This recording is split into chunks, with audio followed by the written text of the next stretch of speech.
ஒரு காரியத்தை ஒரு தேவனுடைய பிள்ளை எதிர்பார்த்து காத்திருக்கும் போது இந்த 4 கூட்டத்தையும் நீங்க தாண்டணும். நம்பர் 1, முதலாவதாக ஒரு வசனத்தை நம்ம வாசிக்க போகிறோம். எடுத்துக்கொள்ளலாம். அந்த மார்க்கு புஸ்தகம் 5ஆம் அதிகாரத்திலே நீங்கள் 35வது வசனத்தை நம்ம வாசிக்க போகிறோம்.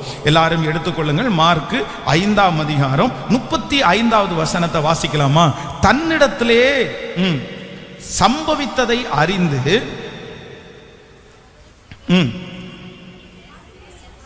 அவர் இப்படி பேசிக் கொண்டிருக்கையில், வாசிக்கலாம். மார்க் எழுதின சுவிசேஷம் 5ஆம் அதிகாரத்தில் நம்ம 35வது வசனத்தை வாசிக்கலாமா? சத்தமா வாசிக்கலாம். அவர் இப்படி பேசிக் கொண்டிருக்கையில் ஜெப ஆலய தலைவனுடைய வீட்டில் இருந்த சிலர் உம்முடைய குமாரத்தி மரித்து போனாள், இனி ஏன் போதகரை வருத்தப்படுத்துகிறீர் என்றார்கள். இன்னொரு விஷயம் கூட வாசிக்கலாம். அவன் இப்படி பேசிக் கொண்டிருக்கையில் ஜெப ஆலய தலைவனுடைய வீட்டில் இருந்து சிலர் உம்முடைய குமாரத்தி மரித்து போனால் இனி ஏன் போதகரை வருத்தப்படுத்துகிறீர் என்றார்கள். அந்த வசனத்தினுடைய அந்த கடைசி அந்த 2 லைனை நீங்க அண்டர்லைன் பண்ணிக்கிங்க. இனி ஏன் போதகரை வருத்தப்படுத்துகிறீர் என்றார்கள். சேர்ந்து சொல்லலாமா? இனி ஏன் போதகரை வருத்தப்படுத்துகிறீர் என்றார்கள். கவனிங்க ஆண்டவருடைய பிள்ளைகளே, இவனுடைய இருதயம் ஆண்டவரோட ஒட்டி கொண்டிருக்கிறது. அப்போ ஒவ்வொரு நிமிஷமும் அவனுக்கு ரொம்ப வேல்யூபிளான டைமா இருக்குது. அதனால அவன் நான் நம்புறேன் அப்படின்னா தேவை இவனுக்கு தான். அதனால அவன் கொஞ்சம் வேகமா நடந்திருப்பான். ஆண்டவருடைய கையை பிடிச்சு, ஆண்டவரே கொஞ்சம் வேகமா போலாமா, கொஞ்சம் வேகமா போலாமா. அப்போ ஒரு கூட்டம் அவனை சந்திக்க வருகிறார்கள். இந்த வேலையெல்லாம் முடிச்சு ஆண்டவர் அவங்களுக்கு சுகப்படுத்தி மெதுவா அந்த இடத்துல இருந்து இப்ப கிளம்பி இவனுடைய வீட்டிற்கு நேராய் கடந்து போகும்போது ஒரு கூட்டம் அவனை சந்திச்சு என்ன சொல்றாங்க அப்படின்னு சொன்னா, இனி ஏன் போதகரை வருத்தப்படுத்துகிறீர்கள்? எப்பா, நீ நினைச்ச காரியம் உனக்கு வாய்க்காதுப்பா. நீ விரும்பின காரியம் உனக்கு நடக்காது. ஏன் அப்படின்னா அதனுடைய டைம் முடிஞ்சு போயிருச்சு, அதனுடைய காலம் முடிஞ்சு போயிருச்சு. இனி நடப்பதற்கு எந்த சாத்தியக்கூறும் இல்லை. நீ உடல்நிலை சரியில்லாத போது ஜெபம் பண்ண, அப்ப ஆண்டவர் விடுதலை கொடுத்திருக்கலாம். ஆனா இப்போ உன் பொண்ணு மரிச்சிட்டா, உன் பிள்ளை இறந்துட்டாங்க, அதனால ஒண்ணு பண்ணலாம். இனி நடக்க வேண்டிய காரியத்தை நம்ம பார்ப்போமே இல்லாம நீர் போதகரை என்ன பண்ண வேண்டாம். அவரை ஏன் அழைக்கணும், அவரை ஏன் கூட்டிட்டு வரணும், அவரை ஏன் நடக்க வைக்கணும்? அதனால ஒண்ணு பண்ணு, இறந்த குழந்தை இறந்துருச்சு, இனி அதை விட்டுட்டு போதகரை விட்டுட்டு நீ தொடர்ந்து ஆக வேண்டிய காரியத்தை பாரு அப்படின்னு அவங்க எல்லாருமே கூப்பிடுறாங்க. ஆனா ஆண்டவர் திரும்பி எவீர்வை பார்த்து சொல்றாரு, பயப்படாதே, விசுவாசம் உள்ளவனாயிரு. பயப்படாதே, விசுவாசம் உள்ளவனாயிரு. கவனிங்க, எல்லா தேவனுடைய பிள்ளைகளும் என்ன கவனிங்க. நம்பர் 1, முதலாவதாக உங்களுக்கு ஒரு பெரிய தரிசனத்திலே நீங்கள் ஓடிக்கொண்டிருக்கும் போது, உங்களுக்கு நிறைவேற்றக்கூடிய ஒரு காரியம் முன்னாடி நீங்க ஆசைப்பட்டு ஜெபிச்சு போயிட்டு இருக்கும் போது நீங்க சந்திக்கிற முதல் கிரவுட் என்ன அப்படின்னா, இனி ஏன் முயற்சி எடுக்கிற, இனி ஏன் முயற்சி எடுக்கிற, நீ முயற்சி எடுக்காத, அந்த நேரம் முடிஞ்சிருச்சு, அந்த டைம் முடிஞ்சிருச்சு. இனி நீ முயற்சி எடுத்து நீ ஒண்ணுமே பண்ண போறதில்லை. நீ உன் பிள்ளைக்காக முயற்சி எடுக்க வேண்டாம், உன் வேலைக்காக நீ முயற்சி எடுக்க வேண்டாம், உன் எதிர்காலத்துக்காக முயற்சி எடுக்க வேண்டாம். நீ முயற்சி எடுத்து எதுவுமே நடக்காது அப்படின்ற ஒரு கூட்டம் உங்களிடத்திலே பேசுமையானால் ஆண்டவர் இன்றைக்கு வாக்கு கொடுக்கிறாரு, நீ பயப்படாதே, விசுவாசம் உள்ளவனாய் இரு. நீ நினைத்த காரியத்தை அடைகிற வரைக்கும் கர்த்தரை விட வேண்டிய அவசியம் இல்லை. நான் அதை உனக்காக செய்து முடிப்பேன். நிச்சயமாகவே முடிவு உண்டு. உன் நம்பிக்கை வீண் போவதே இல்லை. நீ காத்திருக்கிறது கண்டிப்பாய் கர்த்தர் கைகூடி வர பண்ணுவார். இந்த சத்தத்தை கேட்கிற நீங்க நிறைய பேர் யாரோ ஒருத்தர் இப்படி சொன்னதற்காக உங்களுடைய முயற்சியை நீங்க விட்டுருக்கலாம். பாஸ்டர், நான் இப்ப முயற்சி எடுக்கிறத விட்டுட்டேன், அந்த தரிசனம் எனக்குள்ள இருந்தது உண்மைதான். அவங்க நிறைய பேர் என்னை பார்த்து சொன்னாங்க, அதனால எனக்கு மனசே விட்டு போயிருச்சு. இனி நான் முயற்சி எடுத்து வெற்றி அடையாவா போறேன், இனி முயற்சி எடுத்து அதை லக்க அடையவா போறேன், இல்ல நான் முயற்சி எடுக்க மாட்டேன், போதும் போதும் போதும். நிறைய பேர் சொல்லிட்டாங்க, நீ தோற்று தோற்று போன, இனி முயற்சி எடுத்தாலும் தோற்றுதான் போற. ஆனா ஆண்டவர் இன்றைக்கு இந்த ஆலயத்துல உங்க கரத்தை பிடிச்சு சொல்றாரு, மனுஷன் பேசுகிற வார்த்தையினாலே சோர்ந்து போகாத ஆண்டவருடைய பிள்ளையே, நிச்சயமாகவே முடிவை கர்த்தர் தருவார். உன் பிரயாசத்தை கர்த்தர் பார்க்கிறார், உன் கண்ணீரை கர்த்தர் பார்க்கிறார், நீ இடைவிடாமல் பாடுபடுகிறதை பார்க்கிறார். இத்தனை நாட்களும் நீ பாடுபட்டதை பார்த்த கர்த்தர் இன்னும் கொஞ்ச தூரத்தில் இருக்கிற ஆசீர்வாதத்தை பெற்றுக்கொள்ளுகிற வரைக்கும், அவர் இரக்கம் செய்கிற வரைக்கும், அவர் இரக்கம் செய்கிற வரைக்கும் நான் அவரை விடவே மாட்டேன். கையை உயர்த்தி எல்லாரும் சொல்லுங்க, ஆண்டவரே நீர் எனக்கு இரக்கம் செய்கிற வரை சொல்லுங்க. ஆண்டவரே நீர் எனக்கு இரக்கம் செய்கிற வரை நான் உம்மை விடுவதே இல்லை. ஆமென் சொல்லுவோம். சோ ஆண்டவர் கொடுக்கிற ஒரு ஸ்பிரிட், ஆண்டவர் கொடுக்கிற ஒரு பெரிய ஆசீர்வாதம் என்ன அப்படின்னு சொன்னா, இனி போதகரை வருத்தப்படுத்த வேண்டாம். உங்கள்கிட்ட முயற்சியை கைவிட்டுருங்கன்னு நீங்க சொல்லும் போது ஆண்டவர் என்ன பண்றாரு, இல்ல இல்ல நீ வெற்றி அடைகிற வரைக்கும் நீங்க என்ன பண்ணணும் அப்படின்னா முயற்சி எடுக்கணும். நீங்க இதற்கு ஒப்புமையாய் சில வசனங்களை வேதத்துல வாசிக்க முடியும். நீங்க எடுத்துக்கொள்ளுங்கள். 1 சாமுவேல் 17ஆம் அதிகாரத்திற்கு வாருங்கள், வேகமாக வரலாம். 1 சாமுவேல் 17ஆம் அதிகாரத்திலே நீங்கள் 28வது வசனத்தை வாசிக்கலாமா? 17ஆம் அதிகாரத்தினுடைய 28வது வசனத்தை நீங்கள் வாசிப்பீர்களே ஆனால், அந்த மனுஷரோடே அவன் பேசிக் கொண்டிருக்கிறதை அவன் மூத்த சகோதரனாகிய எலியாப் கேட்டபோது அவன் தாவீதின் மேல் கோபம் கொண்டு, நீ இங்கே வந்தது என்ன? அந்த வனாந்தரத்தில் உள்ள அந்த கொஞ்ச ஆடுகளை யார் வசத்தில் விட்டாய்? யுத்தத்தை பார்க்க அல்லவா வந்தாய்?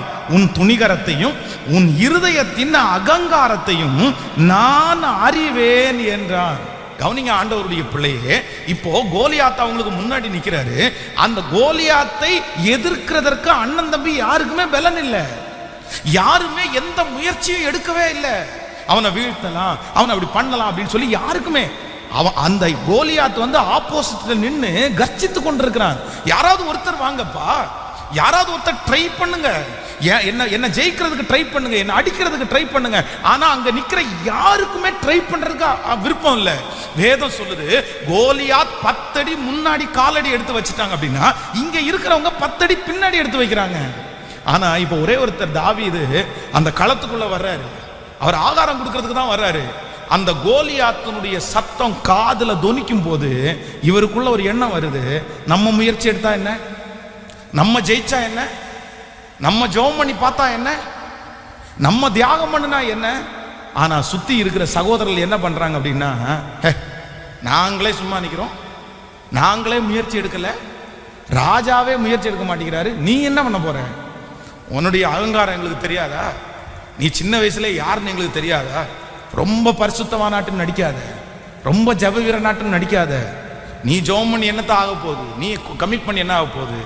ஆனா வேதம் சொல்லுது, தன்னுடைய கூட பிறந்த சகோதரர்களே முயற்சி எடுக்க வேண்டான்னு தடுத்து நிறுத்தினாலும் தாவீது அவனுடைய முயற்சியை என்ன பண்ணலைன்னா கைவிடவே இல்லை. அதை காது கொடுத்து கூட கேட்கல. அடுத்த வசனம் சொல்லுது, இன்னொருத்தடத்துல போய் என்ன கேட்கிறாருன்னா, இந்த கோலியாத்தை கொல்றவங்களுக்கு என்ன கிடைக்கும்னு கேட்கிறாரு. ராஜாவிடத்துல போய் நிக்கிறாரு, ராஜாவுடைய ட்ரெஸ்ஸை தனக்கு போட்டு பார்க்கிறாரு, முயற்சியை விடவே இல்லை. இன்னைக்கு எத்தனை பேருக்காக ஆண்டவர் பேசுறாருன்னு தெரியல. பிரதர், உங்களுக்கு முட்டுக்கட்டை போட்டிருக்கலாம், உங்களுக்கு தடுப்பு சுவர் கட்டி இருக்கலாம். உங்களுடைய முயற்சிக்கு யாரோ ஒருத்தர் நீ செஞ்சா ஜெயிக்க மாட்டேன்ற வார்த்தையை சொல்லி சொல்லி உங்களை அப்படியே நிக்க வச்சிருக்கலாம். ஆனா ஆண்டவர் என்ன வாக்கு கொடுக்கிறாருன்னா, தரிசனம் மட்டும் உங்களுக்குள்ளே இருக்குமானால், லட்சியம் மட்டும் உங்களுக்குள்ளே இருக்குமானால் உன் முயற்சி வீணாய் போகவே போகாது. நான் சொல்றேன், கர்த்தர் சமூகத்தில் இரக்கம் செய்யும் வரைக்கும் முயற்சி எடுங்க. ஆண்டவர் உங்களை கைவிட மாட்டார், நிச்சயம் பதில் தருவார். உங்களுடைய பிரயாசம் வீணாய் போகவே போகாது. எல்லாரும் கையை மேல உயர்த்தி ஏசப்பாட்ட சொல்லுங்க, இந்த அபிஷேகம் எனக்கு வேணும்னு கர்த்தரிடத்துல கேளுங்க. சத்தமா ஆண்டவரிடத்துல கேளுங்க, ஆண்டவரே இந்த அபிஷேகத்தை எனக்கு தாரும் ஆண்டவரேன்னு கேளுங்க. நம்பர் 1, முதலாவதாக நீங்கள் ஒரு பெரிய லட்சியத்துக்கு நேராய் காலடி எடுத்து வைக்கும் போது உங்களுக்கு வருகிற ஃபர்ஸ்ட் ஒரு கூட்டத்தை நீங்க ஜெயிக்கணும். அது எந்த கூட்டம் அப்படின்னு சொன்னா, இனி போதகரை வருத்தப்படுத்த வேண்டாம், இனி அந்த பையனுக்காக ஜெபம் பண்ண வேண்டாம், இனி அந்த பொண்ணுக்காக ஜெபம் பண்ண வேண்டாம். நான் வந்து ஊழியத்தினுடைய ஆரம்பத்தில் ஃபஸ்ட்டு ஒரு திருச்சபையில் நாங்கள் ஆராதனை நடத்தி கொண்டிருக்கும் போது நம்முடைய திருச்சபைக்கு வருகிற ஒரு வாலிப தம்பியினுடைய ஒரு ஃப்ரெண்டு, அவன் உள்ள சர்ச்சுக்குள்ளே வரவே மாட்டான், எப்போவுமே வெளியே நின்றுருப்பான். பயங்கரமான ஒரு ரவுடி. அந்த நாட்களிலே இருந்த நிறைய ரவுடிகள் அவனுக்கு இதுவாக இருந்தான். ஆனால் ஒரு கிறிஸ்டியன் பாய். அவங்க அம்மா ரொம்ப ஜெபிக்கிறவங்க. எத்தனையோ பேர் சொல்லிட்டாங்க, அவன் தருதலை, அவன் இது பண்ண மாட்டான், அவன் திரும்பி வரமாட்டான், அவன் ரொம்ப மோசமான ஃப்ரெண்ட்ஷிப்பாக இருக்கான். ஆனால் அந்த அம்மா அந்த பையனுக்காக அழாத நாட்களே இல்லை. அத்தனை நாட்கள் உபவாசம் இருந்து ஜெபம் பண்ணிட்டே இருப்பாங்க. நானும் எத்தனையோ நாள் வெளியில் இருக்கும்போது அந்த பையனை பார்த்து சொல்லிக்கிறேன், தம்பி உள்ள வாப்பா, உள்ள கொஞ்சம் ஜெபம் பண்ணிட்டுப்பா, நான் வரமாட்டேன், என் ஃப்ரெண்டை பார்க்கறதுக்காக வந்திருக்கிறேன், அவனை வெளியே அனுப்புங்க ஃபாதர், அவனை பார்த்துட்டு போகிறேன், நான் வரமாட்டேன். அப்போ அப்படியே பல நாட்கள் போனது. அந்த பையன் ஒரு பைக் வச்சுருந்தேன், டிஸ்கவரி. அப்போ பஜாஜில் அந்த டிஸ்கவரி அப்படின்ற அந்த பைக் கொஞ்சம் ஃபேமஸான பைக்கு. அப்போ தான் இறங்கிடுச்சு. அது இன்றைக்கும் எனக்கு மறக்காமல் இருக்குது, வரும்போதும் போகும்போது. அப்போது ஒரு நாள் அவனுடைய அம்மாவுடைய தாலி கொடியை கேட்குறான். விற்று தண்ணி அடிக்கிறதுக்காக தாலி கொடியை கேட்குறான். அந்த அம்மா அதை கொடுக்க மாட்டேன்னு சொன்ன உடனே கிச்சனில் போய் ஒரு கத்தியை எடுத்து தன்னுடைய கையை அப்படியே கிழிச்சு அப்படியே அவன் வீட்டில் ரத்தத்தை ஊற்றிட்டே இருக்கிறான். சுற்றி ஒவ்வொன்றுக்கு மேலே ரத்தத்தை ஊத்துறான். இந்த அம்மா அந்த ரத்தத்தை பார்த்த உடனே இருப்பான்னு சொல்லிட்டு அந்த தாலியை கலட்டி அவன் கையில் கொடுத்து நீ என்னமோ பண்ணுக்கன்னு அனுப்புறாங்க. அவ்வளவு கொடுமையான ஒரு பையன், கவனிங்க.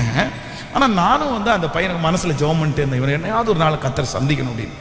ஒரு நாள் அந்த சர்ச்சில் இருந்து மாறி இன்னொரு சர்ச்சுக்கு வேலை செஞ்சுட்டே இருக்கிறோம்.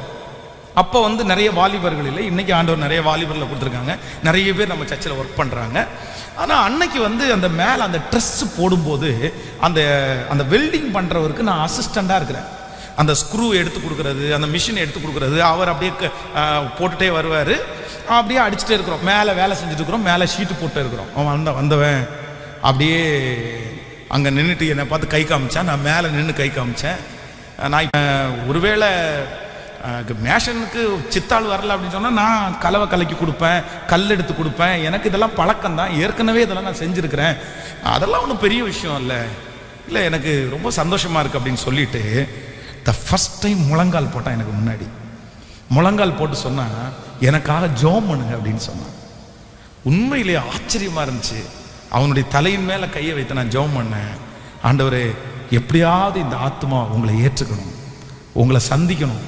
அவங்க அம்மாவுடைய பிரயாசம், அவங்க அம்மாவுடைய முயற்சி, எத்தனையோ பேர் இந்த பிள்ளைக்காக ட்ரை பண்ணுறதை விட்டுருங்க, இவன் ஒரு சைக்கோன்னு சொன்னதுக்கு அப்புறம் கூட அந்த அம்மா இன்னைக்கு வரைக்கும் கண்ணீர் விடுறாங்களே, அதுக்கு பலன் கிடைக்கணும்னு ஜெபம் பண்ணோம்.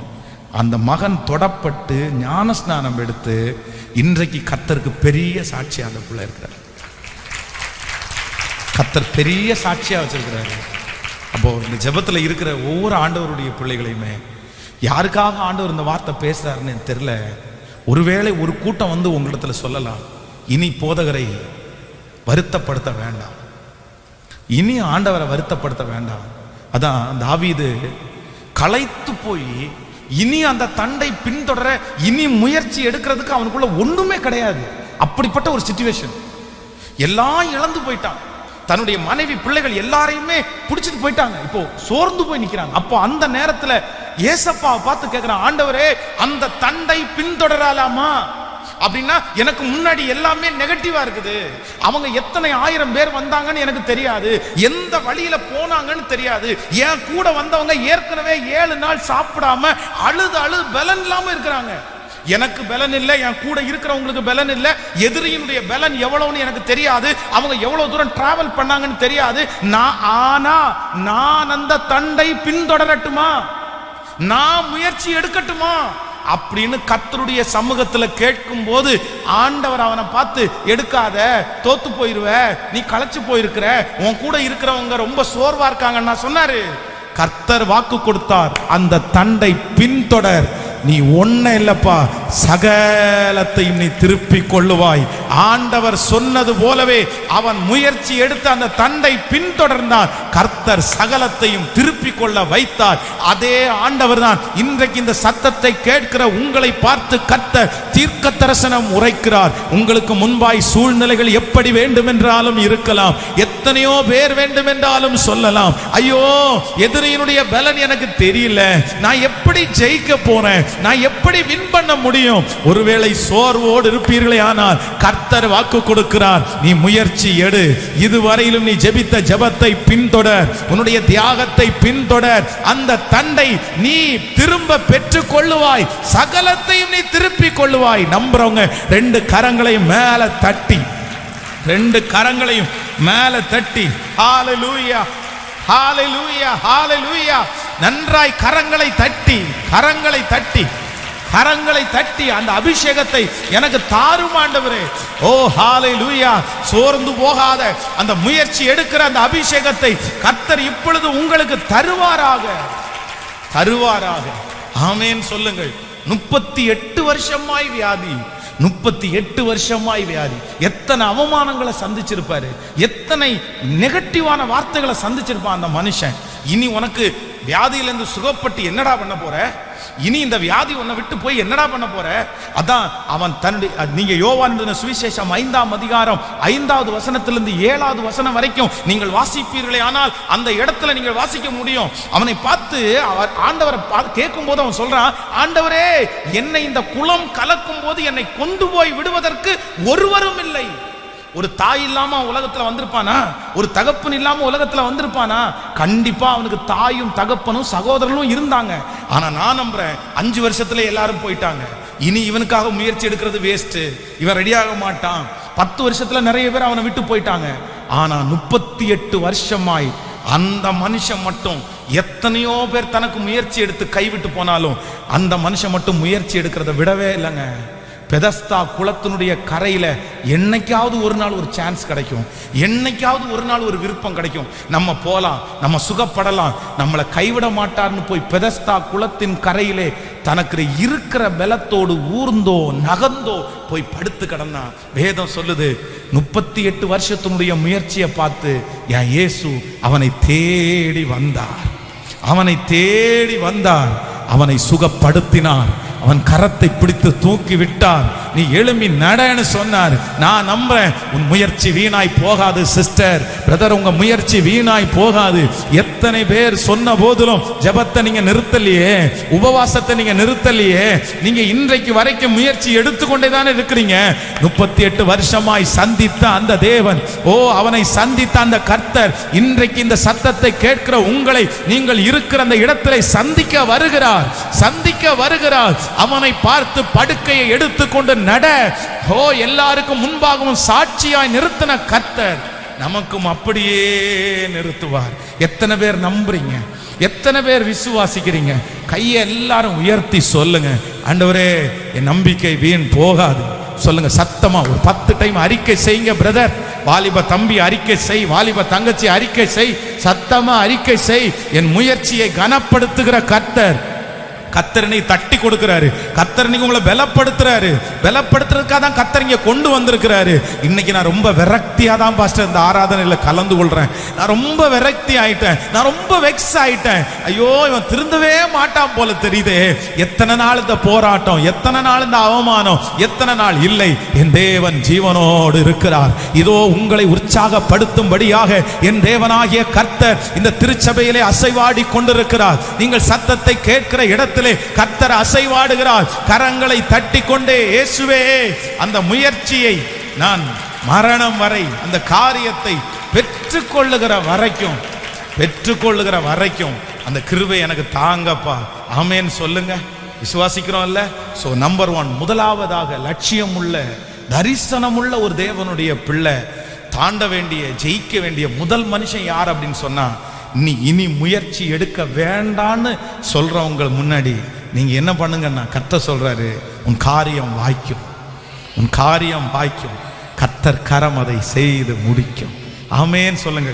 நம்பர் 2, ரெண்டாவது வேகமாக நம்ம தியானித்து கடந்து போகலாம். நம்பர் 2, ரெண்டாவது 5ஆம் அதிகாரம் 35வது வசனத்தை நம்ம வாசிக்க போகிறோம். நீங்கள் எடுத்துக்கொள்ளுங்கள். மார்க் எழுதின சுவிசேஷம் 5ஆம் அதிகாரத்திலே 35வது வசனத்தை சேர்ந்து வாசிக்கலாமா? அவர் இப்படி பேசி கொண்டு இருக்கையில் ஜெப ஆலய தலைவனுடைய வீட்டிலிருந்து சிலர் வந்து, உம்முடைய குமாரத்தி மரித்து போனாள். ஜெப ஆலய தலைவனுடைய வீட்டிலிருந்து சிலர் வந்து, உம்முடைய குமாரத்தி மரித்து போனாள், உம்முடைய குமாரத்தி மரித்து போனாள். நல்லா கவனிங்க. ரெண்டாவது இங்க என்ன வார்த்தை பேசப்படுதுன்னா, இந்த எவீருவை சந்திக்கிற இரண்டாவது கூட்டம் யார் அப்படின்னு சொன்னா, தன்னுடைய மகள் உயிரோடு இருக்கும்போது தன்னுடைய வீட்டை விட்டு அவர் கிளம்பிட்டாரு, வந்துட்டாரு. பொதுவாக நம்ம வீட்டில் யாராவது ஒருத்தர் இறந்துட்டாங்க அப்படின்னு சொன்னா நம்ம எப்படி அவங்களுக்கு சொல்லுவோம்? மூணாவது ஒரு நபருக்கு அப்படின்னு சொன்னா ஃபோன் போட்டு இவங்க தவறிட்டாங்க நம்ம சொல்லிடுவோம்.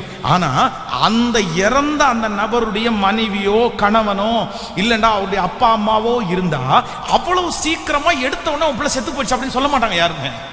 இந்த மாதிரி நடந்துன்னு சொல்ல மாட்டாங்க. நைஸா வந்து அவங்க கொஞ்சம் கஷ்டப்படுறாங்க, கொஞ்சம் பிரீத்திங் எடுக்கிறதுக்கு கஷ்டமா இருக்குது, இந்த மாதிரி ஆகி போயிருச்சு, ஒரு பெரிய விபத்து, ஹாஸ்பிட்டல் அட்மிட் பண்ணியிருக்காங்க, என்ன நடக்குதுன்னே தெரியல, இந்த மாதிரி சொல்லி சொல்லி அவங்களுடைய இருதயத்தை பக்குவப்படுத்தி கடைசியில் என்ன சொல்லுவாங்க அப்படின்னு சொன்னா, தவறிட்டாங்க அப்படின்னு சொல்லுவாங்க.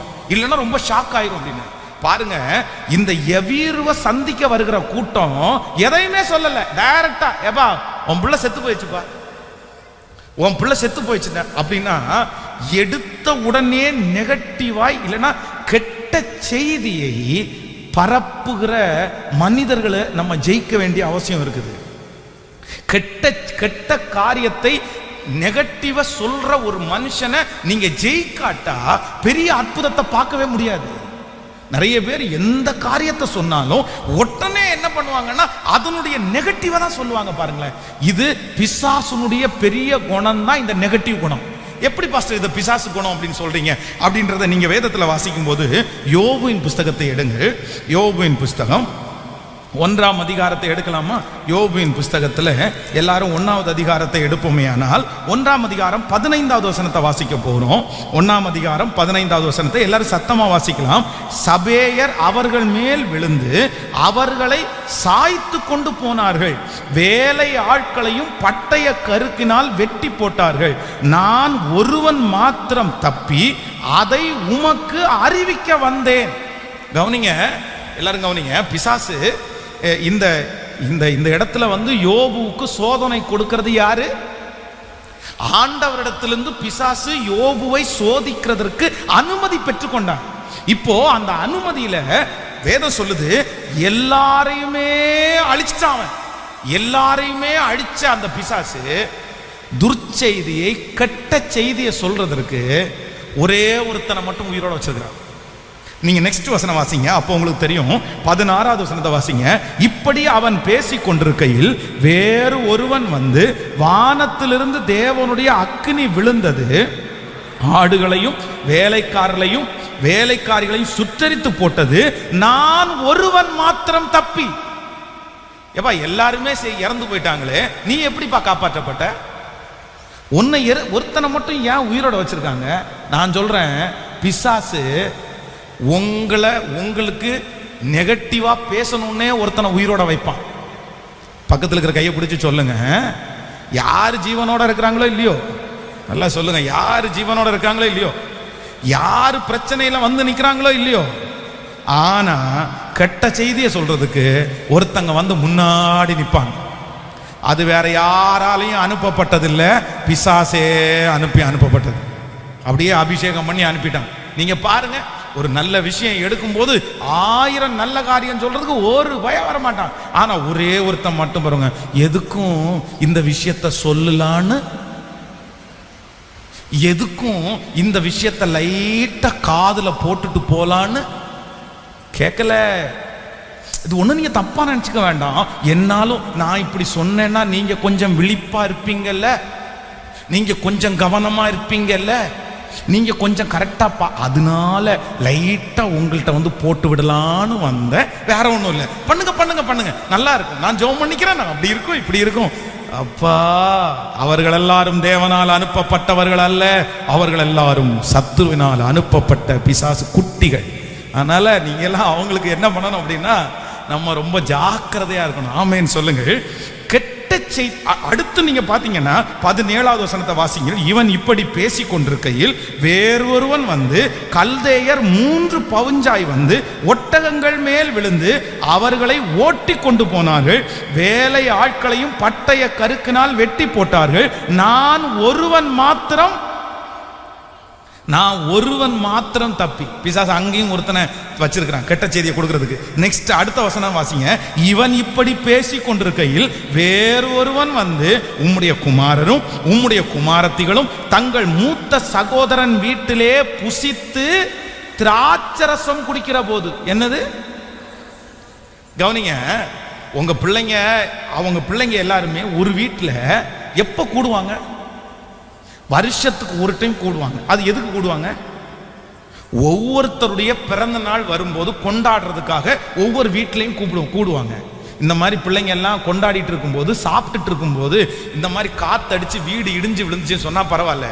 ஆனா அந்த இடத்துல அந்த ஒருவன் மாத்திரம், பிள்ளைங்க செத்து போன செய்தியை கொண்டு வர்ற ஒருவன் மாத்திரம் அந்த இடத்துல குத்தலா ஒரு வார்த்தை சொல்றான் பாருங்களேன். நீங்க இன்னொரு டைம் வாசிங்கன்னா தெரியும். இவன் இப்படி பேசி கொண்டிருக்கையில் வேறொருவன் வந்து உம்முடைய குமாரரும் உம்முடைய குமாரத்திகளும் தங்கள் மூத்த சகோதரன் வீட்டிலே புசித்து. என்னது? கேட்கல? அப்போ அவர் அந்த இடத்துல ஒரு குத்தி காமிக்கிறாரு. சும்மா எல்லாம் ஜாகல, உன் பிள்ளை அங்க தண்ணி அடிச்சிட்டு இருந்தான், உன் பிள்ளை திராட்சரசம் குடிச்சிட்டு இருந்தான்.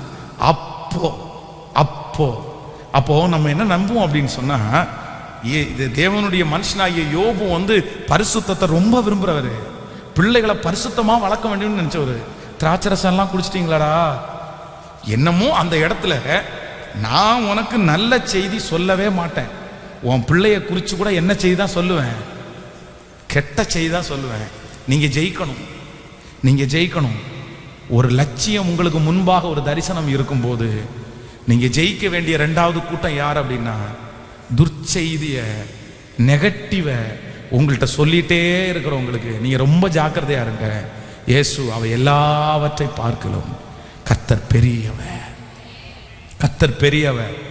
வேதத்துல வந்து 12 பேர் ஒவ்வொரு கோத்திரத்துக்கு ஒருத்தராய் வேவு பார்க்கறதுக்காக போனாங்க. ஆனா 10 பேர் என்ன செய்தியை கொண்டு வந்தாங்கன்னா, துர்ச்செய்தியை கொண்டு வந்தாங்க.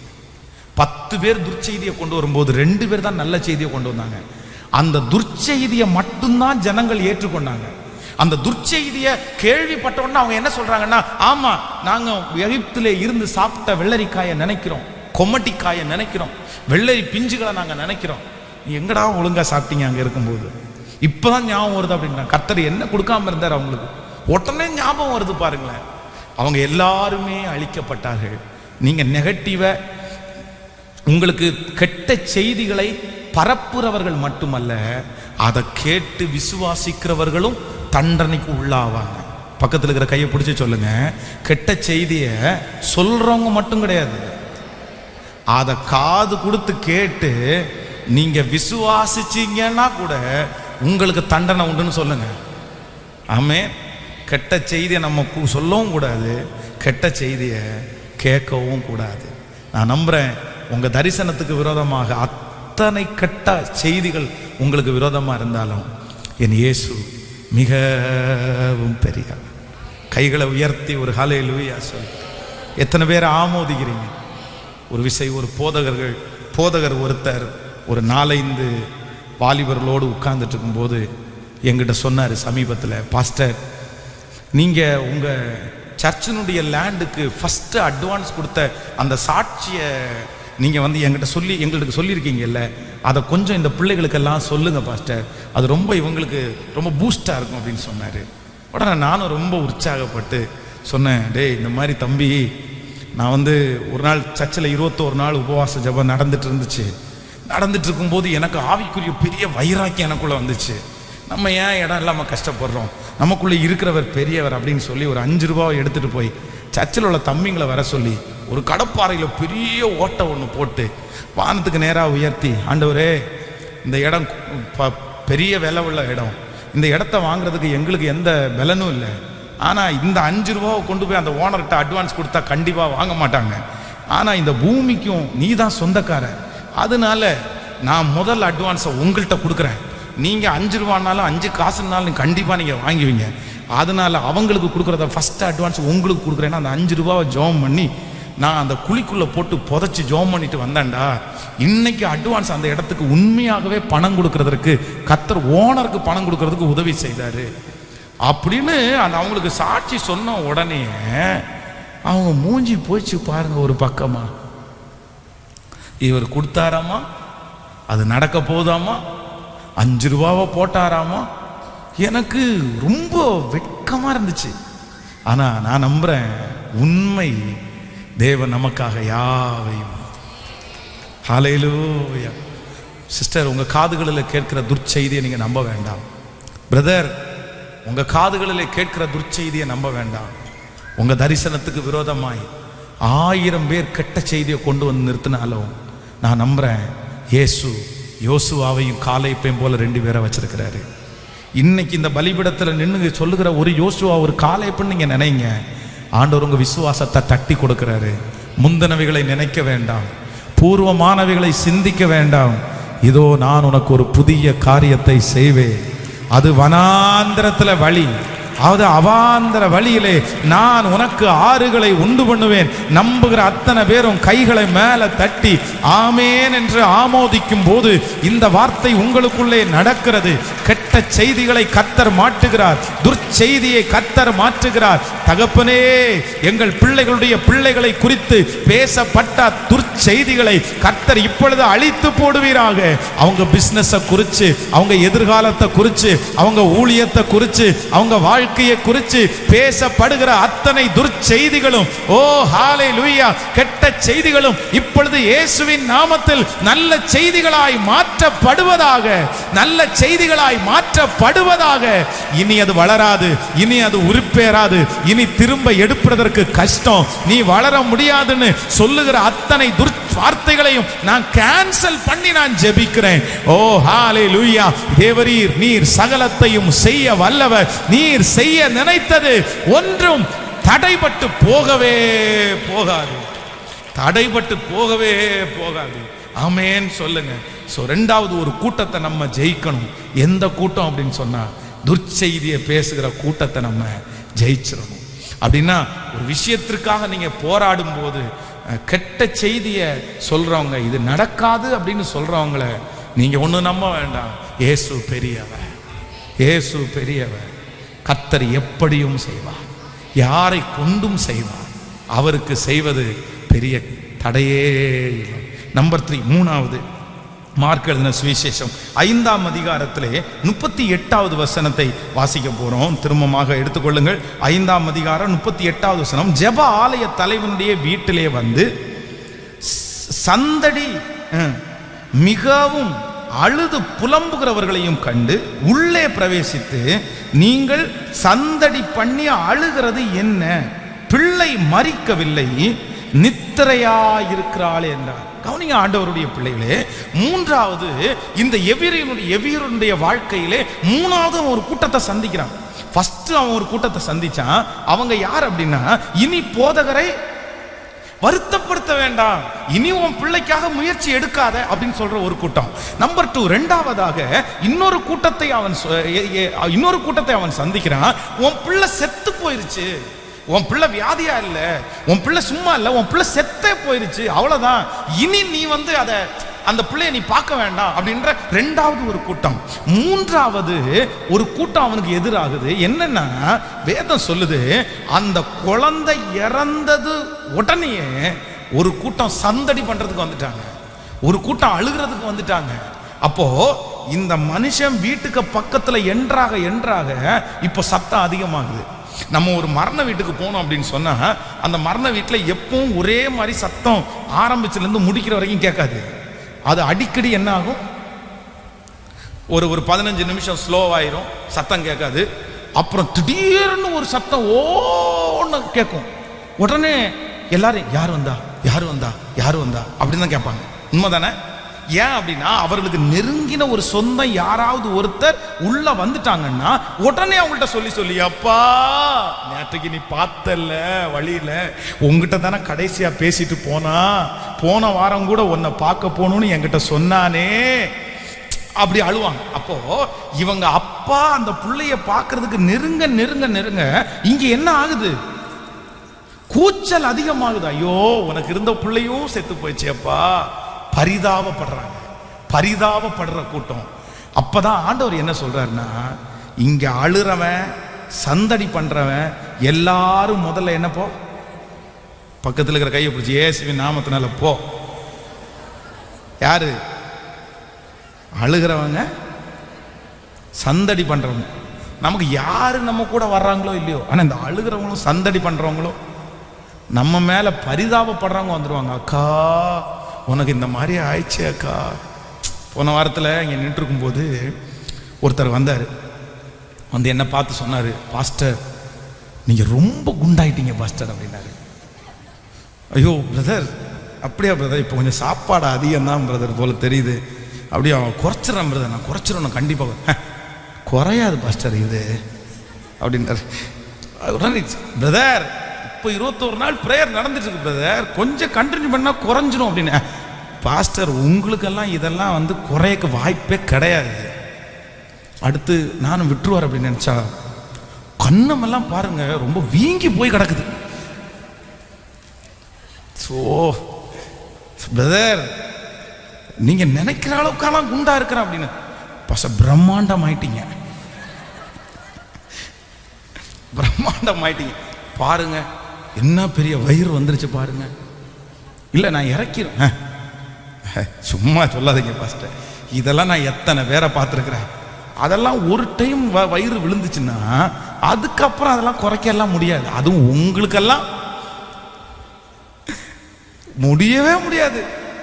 இயேசுவின் நாமத்தினால பொல்லாத ஆவியே, இந்த மாதிரி உண்மையிலே சொல்றேன், நம்மகிட்ட இருக்கிற காரியத்தை குறித்து உங்களை பரிதாபப்படுறன்ற மாதிரி நடிக்கிறதுக்கு எத்தனையோ பேர் வருவாங்க. உன் பிள்ளை என்ன இத்தனை வருஷமா உட்காந்துருக்கான், உன் பிள்ளை பையன் என்ன இத்தனை வருஷமா உட்காந்துருப்பான், நீ என்ன அப்படி இருக்கிற, உன் குடும்பம் என்ன அப்படி இருக்குது, உன் கணவனார் என்ன உங்களை நேசிக்க மாட்டாரா, என்னென்னமோ சொல்லுவாங்க.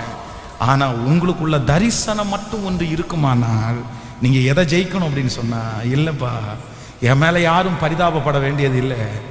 இன்னைக்கு ஒருவேளை நீங்க பரிதாபப்படுற அளவுக்கு என் வாழ்க்கை இருந்தாலும் இயேசு என் பிள்ளைய சாட்சியா நிறுத்துவாரு, என்ன சாட்சியா நிறுத்துவாரு, என் குடும்பத்தை சாட்சியா நிறுத்துவாரு. அவர் என்ன கைவிடவே மாட்டார். எத்தனை பேர் ஆமோதிக்கிறீங்க? ஒரு சாட்சி உங்களுக்கு சொல்றேன், இது ரொம்ப அவசியமான சாட்சி. நம்முடைய திருச்சபையில் வந்து ஒரு அம்மா 21 நாள் ஜெபத்துக்கு கதறி அழுதாங்க. அவங்க அழும்போது என்ன சொல்லி அழுதாங்கன்னா, பாஸ்டர் எங்கள் பிள்ளை கணவனாரை விட்டு பிரிஞ்சுட்டா, இன்னும் 4-5 நாட்களில் டைவர்ஸு. நான் ஒரு ஊழியக்கார்ட்ட ஜெபம் பண்ண போனேன். அந்த ஊழியக்காரர் என்ன சொன்னாருன்னா, உடஞ்சு போன பாத்திரத்தை இனி ஒட்ட வைக்க முடியாதுன்னு சொன்னார். என்ன சொன்னார்? நீ ட்ரை பண்ணாதம்மா, நீ ஜெபம் பண்ணாதம்மா, உன் பிள்ளைக்காக கவலைப்படாதம்மா, பிள்ளைக்கு வேற ஏதாவது பார்த்துக்கலாம், உடஞ்சு போச்சு அந்த பாத்திரம், இனி ஒட்ட வைக்க முடியாது. அவங்க எந்த வார்த்தைக்குமே கவலைப்படலை, அந்த வார்த்தைக்கு தான் கவலைப்பட்டாங்க. அவங்க அழும்போதெல்லாம் சொல்லி சொல்லி அழுதாங்க, பாஸ்டர் ஊழியக்காரர் இப்படி சொல்லிட்டாரு பாஸ்டர், உடஞ்சு போன பாத்திரத்தை இனி ஒட்ட வைக்க முடியாதுன்னு சொல்லிட்டாரு பாஸ்டர், அவர் சொன்னதுக்கு அப்புறம் இனி எங்க பாஸ்டர் ஒட்ட போகுது? நான் கேட்டேன், அவர் கடவுளான்னு கேட்டேன். அவர் கடவுளா? இல்லை, நீ விசுவாசித்தால் தேவனுடைய மகிமையை காண்பாய். நீங்க ஜெபம் பண்ணுங்கம்மா, நீங்க ஏன் அந்த வார்த்தையை விசுவாசிக்கிறீங்க? உங்க மேல பரிதாபப்படுற நீங்க ஏன் விடுறீங்க? அற்புதம். இங்க இருந்து உபவாச ஜெபத்துல கண்ணீர் விட்டு ஜெபம் பண்ணிட்டு போறாங்க. போற வழியில 2 நாள்ல அப்படியே ஐயா வந்து வண்டியில இருந்து கீழே விழுறாரு, தலை அடிபடுது, அவ்வளவுதான், மயக்கமாயிட்டாரு, அன்கான்சியஸ் ஆயிட்டாரு. ரோட்ல பாக்குற ஒருத்தர் வந்து தூக்கி பக்கத்துல இருக்கிற கொங்குநாடு ஹாஸ்பிட்டல் அட்மிட் பண்றாங்க.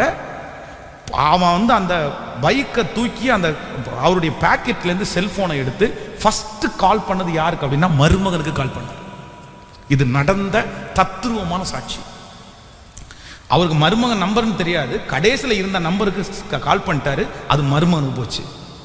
மருமகன் மாமாவுடைய நம்பரை சேவ் பண்ணி வைக்கல. எதேர்ச்சியா யாரோ ஒருத்தர் கால் பண்றாருன்னு சொல்லி நம்பரை எடுத்து ஃபோன் பண்ணி ஹலோன்னு சொன்னா, இந்த மாதிரி ஒரு வயசானவர் வந்து ரோட்ல அடிபட்டு கிடக்குறாரியா, பக்கத்துல கொங்குநாடு ஹாஸ்பிட்டல் அட்மிட் பண்றோம், நீங்க வந்து பாருங்க அப்படின்னு சொல்லிட்டு போனை கட் பண்ணிட்டாரு. இவர் இந்த நம்பர் யாருடையதுன்னு சொல்லி அடிச்சு பார்த்தா மாமனாருடைய நம்பரு. உடனே அம்மா அப்பாட்ட சொல்றாருமா, இந்த மாதிரி ஒரு ஃபோன் வந்துருச்சு, இந்த மாதிரி மாமா வந்து அடிபட்டு ஹாஸ்பிட்டல் இருக்காராமா, நமக்கு தான் ஃபர்ஸ்ட் சொன்னாங்க, அவங்க அம்மா அப்பாவுக்கு சொல்லணுமே. உடனே அவங்க அம்மா அப்பா சொன்னா, இது உயிர் போற விஷயம், செத்துக்கிட்டு போயிட்டாருன்னு சொன்னா உன் பேர்ல தான் பழி விடும், நீ தயவு செய்து உன் மனைவிக்கு ஃபோன் பண்ணுன்றாரு. பல வருஷம் தாண்டி ஃபர்ஸ்ட் டைம் மனைவிக்கு ஃபோன் பண்றாரு. இன்னும் 4 நாள்ல டைவர்ஸ். அந்த பொண்ணு போனை எடுத்துட்டு, என்ன இவர் நம்பர்ல இருந்து போன் வருது, திட்ட போறாரோ பேச போறாரோ, ஹலோன்னு கேட்டா, ஏமா உங்க அப்பா கொங்குநாடு ஹாஸ்பிட்டல் அட்மிட் பண்ணாரா, கீழே விழுந்துட்டாராமா, நீங்க போய் பாருங்கன்னு சொல்லிட்டு கட் பண்ண உடனே இந்த பொண்ணு தன்னுடைய அம்மாட்ட சொல்லி அம்மா மக 2 பேரும் கொங்குநாடு ஹாஸ்பிட்டல் போறாங்க. அவங்களுக்குள்ள டிஸ்கஷன் நடக்குது. உடனே அவங்க வந்து முறை அப்படின்னா விழுந்து கிடக்கிறது அந்த அம்மாவுடைய தம்பி. இவங்க ஒரு முறையிலே கல்யாணம் பண்ணவங்க, சொந்தத்துல சொந்த கல்யாணம் பண்ணாங்க. இதை பாரு, உன்னுடைய பிரச்சனை எவ்வளவு பெருசா வேணாலும் இருக்கலாம், என்னதான் இருந்தாலும் அவன் எனக்கு சகோதரன், கூட பிறந்த சகோதரன். அவன் இப்படி விழுந்திருக்கிற செய்தியை நான் கேள்விப்பட்டு போகலைன்னு சொன்னா பெரிய பிரச்சனையாகும். அதனால நீ என் கூட வா, காரை மட்டும் ஓட்டு, எங்களை கொண்டு போய் அந்த ஹாஸ்பிட்டல்ல விட்டுருன்றாங்க. அங்க இருந்து 3 பேரும் கிளம்பி வர்றாங்க. இவன் காரை கொண்டு நிறுத்தும் போது அவங்க அப்பா சொன்னாராமா, ஏன்பா ஹாஸ்பிட்டல்ல வாசல் வரைக்கும் வந்துட்ட, உள்ள வந்து சும்மா ஒரு தலையை காமிச்சிட்டு வெளியே போனா என்னவாமா அப்படின்னு சொல்லி 3 பேரும் ஹாஸ்பிட்டலுக்குள்ள போறாங்க. அங்க 2 பேரும் ஹாஸ்பிட்டலுக்குள்ள இருக்கிறாங்க. இவங்க 3 பேரும், அவங்க 3 பேராச்சா.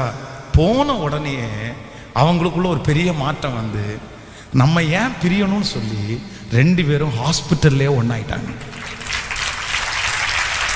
ஹாஸ்பிட்டல்லே ஒன்னாயிட்டாங்க. அந்த லெட்டரை கிழிச்சு போட்டுட்டு இன்னைக்கு ஈரோடுல குடும்பமா 2 குழந்தைங்களோட சாட்சியா அந்த குடும்பம் வாழ்றோம். கர்த்தர் செய்வாரா? கர்த்தர் செய்வாரா? உங்களுக்கு செய்வாரா? உங்க ஜெபத்துக்கு பதில் கொடுப்பாரா? உங்க கண்ணீருக்கு கர்த்தர் பதில் கொடுப்பாரா? நிச்சயமாகவே முடிவு உண்டு. நிச்சயமாகவே முடிவு உண்டு. நிச்சயமாகவே முடிவு உண்டு. நிச்சயமாகவே முடிவு உண்டு. சகோதரனே, சகோதரியே, அன்பு தாயே, தகப்பனே, நிச்சயமாகவே முடிவு உண்டு. உன் நம்பிக்கை வீண் போகவே போகாது. உன் நம்பிக்கை வீண் போகவே போகாது. சோ என் மேல யாருமே பரிதாபப்பட வேண்டாம். என் மேல யாருமே பரிதாபப்பட வேண்டாம். அவங்களுக்காக அதை ரொம்ப பெருசா நான் இந்த மாதிரி இருக்கிறேன்னே அப்படின்னு நீங்க நினைக்க வேண்டாம். அதுக்காக நீங்க வீட்டுல சண்டை போடவும் வேண்டாம். ரொம்ப லகுவா எடுத்துங்க. நடக்கிறத ஆண்டவர் அனுமதிச்சிருக்கிறாரு. ஆனா காரியம் கண்டிப்பாக கர்த்தர் சமூகத்திலே வாய்க்கும். இன்னைக்கு பரிதாபப்படுறவங்க நாளைக்கு உங்களை பார்த்து ஆச்சரியப்படுவாங்க. இன்னைக்கு பரிதாபப்படுறவங்க நாளைக்கு உங்க பிள்ளைகளை பார்த்து ஆச்சரியப்படுவாங்க. இன்னைக்கு பரிதாபப்படுறவங்க நாளைக்கு கர்த்தர் உங்களுக்கு கொடுக்க போகிற மிகப்பெரிய மகிமையை பார்த்து ஆச்சரியப்படுவார்கள். நம்புறவங்க கைகளை நன்றாய் தட்டி ஹல்லேலூயா, ஹல்லேலூயா, ஹல்லேலூயா. அப்படியே நடக்கும். சோ நம்பர் 4, 4வதாக ஒரு தேவனுடைய பிள்ளைக்கு தரிசனம்னு ஒன்று இருக்கும்போது, அந்த தரிசனத்துக்கு விரோதமா இருக்கிற எந்த மனுஷனை ஜெயிக்கணும்னா, ஒரு நிமிஷத்துல உங்களுக்கு சொல்லி முடிக்கிறேன். மார்க் எழுதின சுவிசேஷம் 5ஆம் அதிகாரம் 40வது வசனத்தை வாசிக்கும் போது, அதற்காக அவரை பார்த்து நகைத்தார்கள். எல்லாரையும் அவர் வெளியே போக பண்ணி பிள்ளை தகப்பனையும் தாயையும் தம்மோடே வந்தவர்களையும் அழைத்து கொண்டு பிள்ளை இருந்த இடத்தில் பிரவேசித்து பிள்ளையினுடைய கையை பிடித்து தலி தாகுமி என்றார். அதற்கு சிறு பெண்ணே எழுந்திரு என்று உனக்கு சொல்லுகிறேன் என்று அர்த்தமா. உடனே சிறு பெண் எழுந்திருந்து நடந்தாள். அவள் 12 வயதுள்ளவளாயிருந்தாள். அவர்கள் மிகுந்த ஆச்சரியப்பட்டு பிரமித்தார்கள். ஹல்லேலூயா. இங்க 12ன்னு வாசிக்கிறோம். இந்த 12 சந்திக்கிறதுக்கு ஆண்டவர் கிளம்பும் போது இடையில ஒரு 12 அரை மணி நேரம் செலவு செஞ்சதுனால இத்தனை பேர் குறுக்க வந்துட்டாங்க. சொல்றது உங்களுக்கு புரியுதா? இது 12 வயசுள்ள புள்ள. இந்த 12 வயசுள்ள பிள்ளைக்காக ஜெபம் பண்றதுக்கு ஆண்டவர் இடத்தை விட்டு கிளம்பிட்டாரு. போற வழியில இன்னொரு 12 வருஷத்தினுடைய பிரச்சனையை தீர்க்க வேண்டியது இருந்துச்சு. அந்த 12 வருஷத்தினுடைய பிரச்சனையை தீர்க்க போய் 1/2 மணி நேரம் லேட் ஆயிடுச்சு. அந்த 1/2 மணி நேரம் லேட் ஆனதுனால 4 கூட்டத்தை சந்திக்க வேண்டியதா இருந்துச்சு. ஆனா அந்த 4 கூட்டத்தையும் ஜெயிச்சு கர்த்தர் அந்த பிள்ளையை உயிரோடு இழப்புகிறார். ஆமே. இப்ப சொல்றேன், நீங்களும் அப்படிதான் இருக்கலாம். அந்த 12 வயசுக்காக கர்த்தரிடத்துல போயிருக்கலாம். இடையில இன்னொரு 12 வந்து எல்லா அற்புதத்தையும் வாங்கிட்டு போகலாம். நீங்க சொல்லலாம், ஆண்டவரே அவனுக்கு அற்புதம் நடக்குது, இவனுக்கு அற்புதம் நடக்குது. போன வருஷம் தான் அப்பா சர்ச்சுக்கு வந்தாங்க, அதுக்குள்ள சாட்சி சொல்றாங்களே ஆண்டவரே, அவங்க ரட்சிக்கப்பட்டு இத்தனை தானே ஆச்சு ஆண்டவரே, இப்படி சாட்சி சொல்றாங்களே. எனக்கு மட்டும் அந்த இடையில வந்த நிறைய 12ங்க உங்க வாழ்க்கையில கொஞ்ச நேரத்தை தாமதம் பண்ணியிருக்கலாம். அந்த தாமதமான அந்த நேரத்தில் இந்த மாதிரி ஒரு 4 கூட்டத்தை நீங்க சந்திச்சிருக்கலாம். ஆனா நீங்க விசுவாசத்தை தளர விடாதீங்க, விசுவாசத்தை தளர விடாதீங்க. எத்தனை கூட்டம் உங்களுக்கு தாமதமாகிற நேரத்தில், எத்தனை கூட்டம் உங்களுக்கு விரோதமா வந்தாலும் உங்க பிள்ளை கண்டிப்பா பிழைக்கும். நல்லா சொல்லுங்க, தலி தாகுமி, தலி தாகுமி. சிறுப்பண்ணே, உடனே அந்த பிள்ளை எழுந்து நடந்து என் தேவனாகிய கர்த்தருடைய நாமத்தை, அங்க இருந்தவர்கள் எல்லாரும் ஆச்சரியப்பட்டு பிரமித்தார்கள். அவங்க சொன்ன அடுத்த நிமிஷத்துல ஆண்டவர் கடந்து வந்து அந்த பிள்ளையினுடைய தலை மேல கையை வச்சு ஜெபம் பண்ணி இருந்தாருன்னா கண்டிப்பா அந்த புள்ள 12 வயசான புள்ள சுகம் பெற்றிருக்கும். ஆனா பிரமிச்சிருக்க மாட்டாங்க, பிரமிச்சிருக்க மாட்டாங்க, ஆச்சரியப்பட்டிருக்க மாட்டாங்க. ஓகே, ஆண்டவருக்கு நார்மல் இது. அவர் நிறைய பேர் சுகப்படுத்தியிருக்காரு. இந்த பிள்ளை உடம்பு நல்லா இல்லாம சுகப்படுத்திட்டாரு. ஆனா கொஞ்சம் லேட் ஆகி 4 பேர் உள்ள வந்துட்டு வெளியே போனதுனால அந்த அற்புதத்தை கேட்ட உடனே நிறைய பேர் ஆச்சரியப்பட்டாங்க, நிறைய பேர் பிரமித்தாங்க. உங்களுக்கு ஆச்சரியப்பட்டு பிரமிக்கணுமா? ஆமென் சொல்லுங்க. உங்களுக்கு ஏன் காலதாமதம்? உங்களுக்கு ஏன் காலதாமதம்? உங்களுக்கு ஏன் லேட் ஆகுது? நீங்க ஆசீர்வாதத்துக்காக போகும்போது இன்னொருத்தர் குறுக்க வந்து வாங்கிட்டு போறாங்க, உங்களுக்கு மட்டும் ஏன் காலதாமதம் ஆகுது? அந்த 4 கூட்டமும் ஏன் உங்களை எதிர்த்து வந்தாங்க? ஆண்டவர் சொல்றாரு, உன் வாழ்க்கையில நான் செய்ய போற அற்புதத்தை பார்த்து நிறைய பேர் ஆச்சரியப்பட போறாங்க, நிறைய பேர் பிரமிக்க போறாங்க. கையை தட்டுகிற அத்தனை பேருக்கும் நடக்க போகுது, கரங்களை தட்டுகிற அத்தனை பேருக்கும் கர்த்தரை நடத்திக்க போறாரு. கர்த்தர் அந்த அற்புதத்தை செய்யும் போது ஆச்சரியப்பட்டு பிரமிப்பார்கள், ஆச்சரியப்பட்டு பிரமிப்பார்கள். அதற்காகத்தான் கர்த்தர் இந்த பாதையிலே உங்களை நடத்துகிறாரே தவிர வேறு ஒன்றுக்கும் இல்லை. ஆச்சரியப்பட்டு பிரமிப்பார்கள், ஆச்சரியப்பட்டு பிரமிப்பார்கள். ஆமென் சொல்லுங்க. அப்படியே எழுப்பி நிற்கலாமா? உம்மை நம்பும் நான் பாக்கியவா, உம்மையே நம்பி இருப்பே. உங்களை நம்புறான் சொல்லுங்க. எல்லாரும் எழுப்பி நின்று கர்த்தர் சமூகத்துல தேங்க்யூ ஜீசஸ், தேங்க்யூ ஜீசஸ். நன்றி ஆண்டவரே. கைகளை உயர்த்தி சொல்லுங்க, எனக்கு நீங்க செய்ய போகிற அற்புதத்துல நிறைய பேர் ஆச்சரியப்பட போறாங்க, நிறைய பேர் பிரமிக்க போறாங்க. சத்தமா சொல்லுங்க, கையை உயர்த்தி, இயேசுவே நிறைய பேர் ஆச்சரியப்பட போறாங்க, நிறைய பேர் பிரமிக்க போறாங்க தேவன் உங்களுக்கு செய்ய போகிறதை. ஓ ஹalleluya ஹalleluya. உம்மை நம்பும் பாக்கியவா, உம்மையே நம்பி, உம் அன்பை நம்பும் நான் பாக்கியவா, உம்மையே. கைகளை தட்டி எல்லாரும் பாடி, கரங்களை தட்டி கொண்டே இந்த பாடலை பாடி, நான் உம்மை நம்புவேன் ஆண்டவரே, நான் உம்மை நம்புவேன் நம்புவேன். ஹalleluya. நன்றி நன்றி நன்றி.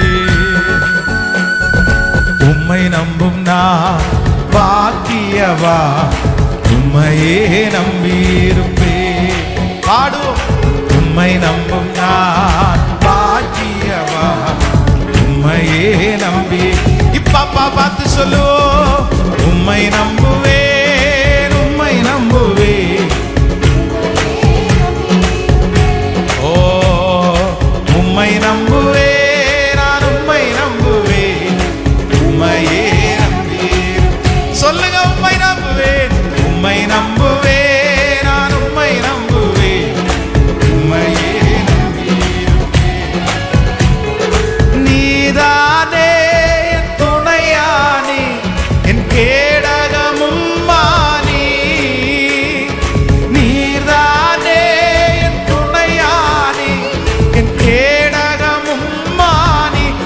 திரும்ப சொல்லுவோம்.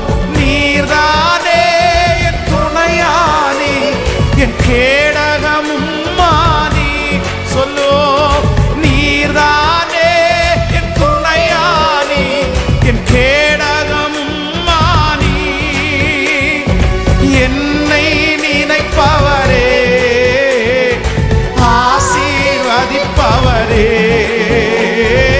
என்னை நினைப்பவரே, என்னை நினைப்பவரே, என்னை நினைப்பவரே, ஆசீர்வதிப்பவரே. உம்மை நம்புவே நான், உம்மை நம்புவே, மரண பரியந்தம் உம்மை நம்பு. சொல்லுங்க. உம்மை நம்புவே நான், உம்மை நம்புவே, மரண பரியந்தம் உம்மை. திரும்ப திரும்ப உம்மை நம்புவே நான், முடிவு பரியந்தம் உம்மை நம்புவே. உம்மை நம்பும் நான் பாக்கியவா, உம்மையே நம்பியிருப்பேன். விசுவாசிச்சு பாட பாட அந்த அற்புதம் நடக்குது. நம்பிக்கையோடு பாட பாட அந்த அற்புதம் நடக்குது. உம்மை நம்புவே, உம்மை நம்புவே,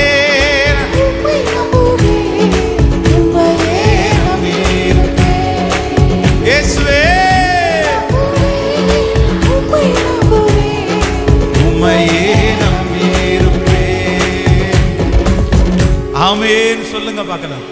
ஹல்லேலூயா. மனப்பாடமா உங்களை தூக்கத்துல தட்டி எழுப்பி கேட்டா கூட நீங்க ஜெயிக்க வேண்டிய 4 பேரை நீங்க சொல்லிடணும். சொல்லுங்க. நம்பர் 1, முதலாவது யாரை ஜெயிக்கணும்? இனி போதகரை வருத்தப்படுத்த வேண்டான்னு முயற்சி எடுக்க வேணாம், உற்று உற்று இனியா நடக்க போகுதுன்னு சொல்றவங்களை நீங்க என்ன பண்ணணும்?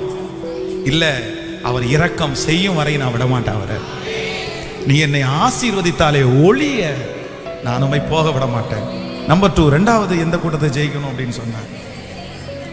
அதான் கெட்ட செய்தி, நெகட்டிவ் மட்டும் பேசுறாங்க பாருங்களேன். அதுல இருக்கிற பாசிட்டிவ் உங்களுக்கு பேசவே தெரியாது. அதான் அது பிசாசால அனுப்பப்பட்ட ஒரு கூட்டம். நான் ஒருவன் மாத்திரம் தப்பினேன், நான் ஒருவன் மாத்திரம் தப்பினேன் வந்து சொல்றோம். அப்படிதான் சொல்லுவான். நான் ஒருத்த மட்டும்தான் இதை உனக்கு சொல்ல முடியும், வேற எல்லாரும் உன் பிளஸ் சொல்லுவாங்க, நான் ஒருத்த மட்டும்தான். சரிங்க, ஏன் உண்மைதானே? சிலர் அப்படி அபிஷேகம் பண்ணப்பட்டு வருவாங்க தெரியுமா நம்மகிட்ட வந்து. நான் எல்லாரும் உங்களை பெருமையா பேசுவாங்க சார், ஆனா நான் ஒருத்த மட்டும்தான் உங்களை சுட்டி காட்ட முடியும். ஏன்னா நான் தான் உன் மேல உண்மையான அனுபவிச்சு. நீ ஒன்றும் வைக்க வேண்டாம், அப்படியெல்லாம் ஒன்றும் தேவையில்லை, எனக்கும் தெரியும். அப்படி இல்லை, கெட்ட செய்தியை அப்படி சொல்றவங்களை நீங்க ஜெயிக்கணும். நம்பர் 3, மூணாவது, அதான் உங்க மேல ரொம்ப பரிதாபப்படுறாங்களே.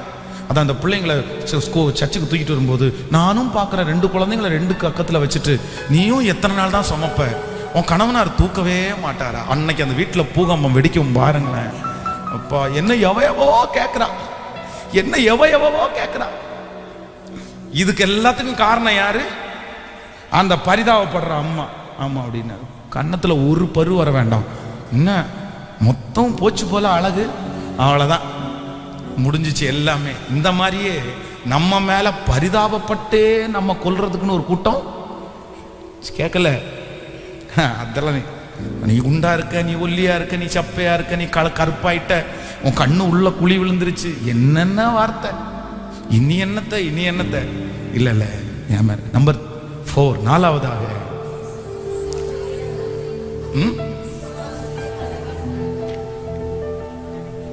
உங்களோட நம்பர் கெட்ட இல்ல இல்ல பரிதாபப்படுறவங்க. நம்பர் 1 ஃபர்ஸ்ட் வந்து முயற்சி எடுக்காம இருக்காங்க. நம்பர் 2வது கெட்ட செய்தியை உடனே சொல்றவங்க.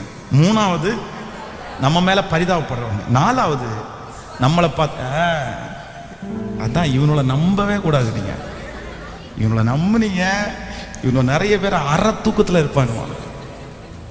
மேல இதை போடுறானுவா பாருங்களேன், இந்த இதை அரை தூக்கத்தில் இருப்பானா, நைட்டு ஃபுல்லாக தூங்காம வேலை செஞ்சிருப்பானா, அரை தூக்கத்தில் உட்காந்து செய்தியை வந்து வால் மட்டும் நுழைஞ்சிருச்சு சார்ன்ற கூட்டம். நீங்க எல்லாரும் பாயிண்டே தப்பா சொல்றதுக்கு காரணம் என்னன்னா, அவனோட நம்பினதான காரணம். அத்தனை பேரும் குமிஞ்சிட்டான் பாருங்களேன், ஒருத்தன் கூட இல்லை பாருங்களேன். அடுத்து லாஸ்டாக நம்மளை பார்த்து சிரிக்கிறவங்க, நம்மளை பார்த்து சிரிக்கிறவங்க. இல்லை என்ன நடக்க போகுது அப்படின்னு பார்த்து நக்கல் பண்ணுறவங்க, கிண்டல் பண்ணுறவங்க, இல்லை அவர்களை நம்ம என்ன பண்ணணும்னா, கர்த்தர் ரொம்ப நாள் அவங்கள சிரிக்க விட மாட்டாங்க. எத்தனை பேர் ஆமோதிக்கிறீங்க? விட்டுருவாரா? ரொம்ப நாள் சிரிக்க விட்டுருவாரா? நானும் என்னடா இவங்க பாயிண்ட்டை தப்பாக சொல்கிறாங்களே, இல்லை நம்ம தான் தப்பாக பிரசங்கம் பண்ணிட்டோமோ அப்படின்னு திரும்பி பார்த்தா நீங்கள் எல்லாருமே எல்இடிலேயே பார்க்குறீங்க. ஓ, அப்போ தப்பு பண்ணது நான் இல்லை. அப்போ இந்த 4 விஷயத்தையும் தூக்கத்தில் தட்டி கொடுத்தா கூட நீங்கள் என்ன பண்ணணும்னா, நான் இவங்களை எல்லாரையும் ஜெயிப்பேன். அவங்க சிரிக்கட்டும், அவங்க சிரிக்கட்டும். எத்தனை நாள் சிரிக்க போகிறாங்க? அவங்க கண்ணு முன்னாடி கர்த்தர் நம்மை கைவிடவே. ஹல்லேலூயா, ஹல்லேலூயா.